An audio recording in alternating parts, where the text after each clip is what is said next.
Okay, Earthlings, before we land in the land of Gyros and Zorba the Greek, let's talk about the cosmic drama that is Greek mythology. We're talking Zeus, the ultimate lightning-throwing party host, and his dysfunctional family of gods and goddesses. These weren't your typical suburban deities. They were always meddling in human affairs, causing chaos, and frankly making therapy look like a walk in the park. Think epic poems like the Odyssey and the Iliad.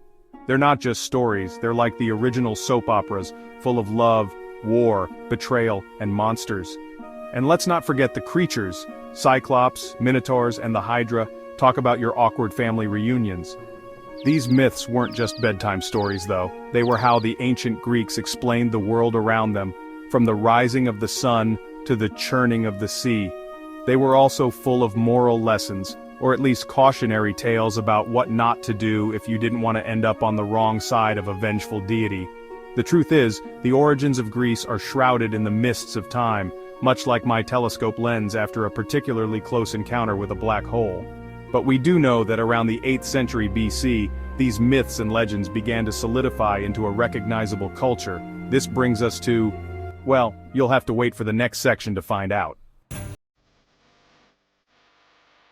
So, picture this. It's sunny Greece circa 800 BC. The toga is the latest fashion and democracy is just starting to become a thing.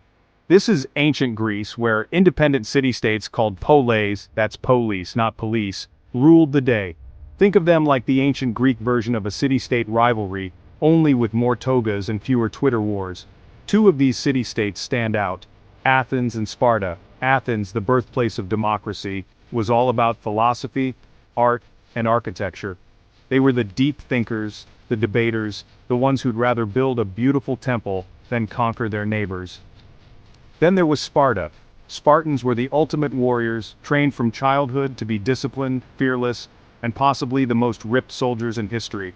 They were basically the ancient Greek equivalent of a military academy, but with less push-up contests and more conquering. These two city-states, along with a cast of supporting poleis, laid the groundwork for everything that was to come in Greek civilization. They gave us democracy, philosophy, art, architecture, and even the Olympics. Not bad for a bunch of guys in togas, right? Fast forward to the 5th century BC, and things are getting epic in Greece. It's the classical period, a time of unprecedented cultural and intellectual flourishing. But first they had to deal with a little thing called the Persian Wars.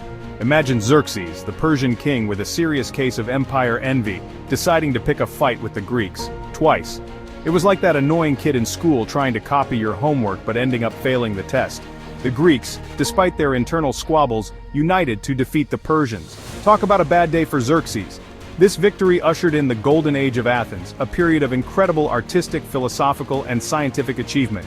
Think Socrates questioning everything, Plato writing dialogues, Aristotle laying the foundations of logic, and Sophocles penning tragic plays that would make even the toughest Spartan shed a tear. The Golden Age wasn't all sunshine and philosophical debates though. Athens and Sparta, those two titans of the Greek world, eventually locked horns in the Peloponnesian War, a conflict that would make Game of Thrones look like a tea party. Spoiler alert, Sparta won, but at a heavy cost. The war weakened the Greek city-states, paving the way for a new power player, Macedonia.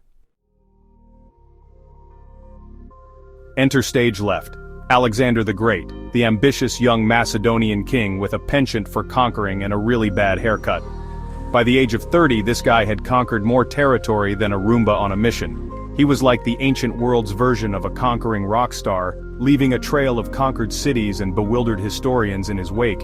Alexander's conquest spread Greek culture, language, and ideas across the known world, like a viral meme shared across ancient social networks.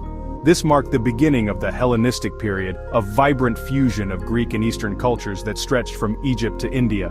Think of it like this. Imagine Greek statues popping up in Persia, Greek philosophy being debated in India, and everyone from the Nile to the Indus River trying to speak Greek. It was globalization, ancient world style. Alexander's empire may have been short-lived, but its impact on the course of history was anything but. Section 5, Roman Greece. When in Rome, conquer Greece. So the Romans, those toga-wearing conquerors with a penchant for law and order, eventually turned their attention to Greece.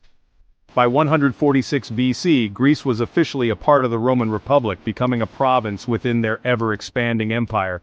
But here's the plot twist. The Romans were totally obsessed with Greek culture. They were like that friend who borrows your clothes, listens to your favorite music, and then claims it as their own. They adopted Greek gods, copied Greek art and architecture, and even hired Greek tutors for their kids. The Romans may have conquered Greece, but Greek culture conquered them right back. It was a classic case of cultural osmosis, with Greek ideas and influences seeping into every aspect of Roman life. It's like they say, if you can't beat them, join them, and then claim their culture as your own. Section 6. Byzantine Era, keeping it Greek, one icon at a time. Fast forward a few centuries and the Roman Empire is splitting like a bad Caesar salad. The eastern half, centered in Constantinople, formerly Byzantium, hence the name, became the Byzantine Empire. And guess what? They kept the Greek language and culture alive. The Byzantines were all about Christianity, elaborate mosaics and complex political intrigues that would make House of Cards look like a children's book. They preserved ancient Greek texts, developed their own unique artistic style, and built magnificent churches adorned with stunning mosaics. For over 1,000 years, the Byzantine Empire held the torch of Greek culture, keeping it alive during the Middle Ages. They were like the guardians of the Greek flame, ensuring that the legacy of Socrates, Plato, and Aristotle would continue to shine. Section 7. Ottoman Empire and the Long Road to Freedom. In the 15th century, a new empire emerged in the East, the Ottomans. These guys were like the real estate moguls of the medieval world, conquering vast swaths of territory, including, you guessed it, the Byzantine Empire. Greece became part of the Ottoman Empire, and for nearly 400 years, life for the Greeks was about as much fun as a chariot race with a flat tire. But even under Ottoman rule, the Greek spirit of independence never died. They kept their language, their culture, and their dreams of freedom alive, like a smoldering ember waiting for the right moment to ignite. And in 1821, that moment arrived. The Greeks rose up in revolution, kicking off a long and bloody struggle for independence. The Greeks fought like Spartans defending Thermopylae. Look it up, it's history. And with the help of their European allies, they finally won their independence in 1829. It was a victory centuries in the making, a testament to the enduring spirit of the Greek people. Section 8. Modern Greece. From ancient ruins to modern marvel. After centuries of foreign rule, Greece was finally free to forge its own destiny. They established a monarchy, rebuilt their country, and tried to find their place in a rapidly changing world. It wasn't always easy, but they persevered. Because when you've got the spirit of Zeus on your side, anything is possible. Today, Greece is a vibrant democracy and a member of the European Union. They've traded their chariots for cars, their togas for designer suits, and their sandals for, well, they still love sandals. They've embraced modernity while preserving their ancient heritage, a delicate balancing act that they seem to pull off with characteristic Greek flair. From the bustling streets of Athens to the sun-drenched islands of the Aegean, Greece continues to captivate the world with its ancient ruins, stunning landscapes, and vibrant culture. And hey, they gave us democracy, philosophy, and the Olympics. What more could you ask for?